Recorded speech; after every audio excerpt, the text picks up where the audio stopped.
Ay, makwento ko lang. Yung grupo ni Food Genius Vlog, okay na.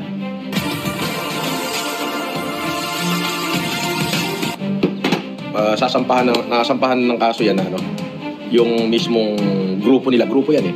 Isang chat group. Grupo sila ng mga tao. Pero na-identify namin yung pangalan, yung buong pangalan, address, sasakyan, plate number, yung nagpicture sa likod ko, yung kumuha ng video dito sa harap ng bahay ko. Nakuha na yung CCTV, pinasa na kaninang umaga pinasa na sa akin ng guard, hiningi ko sa clubhouse. Tapos pinasa na nung guard sa akin yung CCTV footage, yung nag-video sa bahay ko. Tingnan mo, wala silang video ko sa bahay ko. Takot na takot sila kayo, no? Gusto ko, videohan nyo nga uli ako. Picturean nyo nga uli ako, Food Genius, kung talagang matapang kayo. Sige na, andito ako, vulnerable ako. Videohan nyo nga uli ako. Nakuha na, Manang Janice.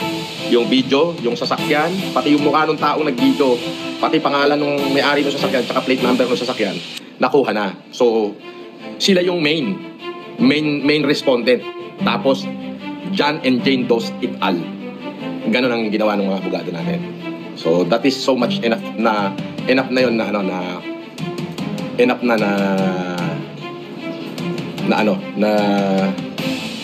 words. Enough na words na. Para, enough evidence. Na prima facie evidence. Para sa conviction. Yan ang mahirap iwasan.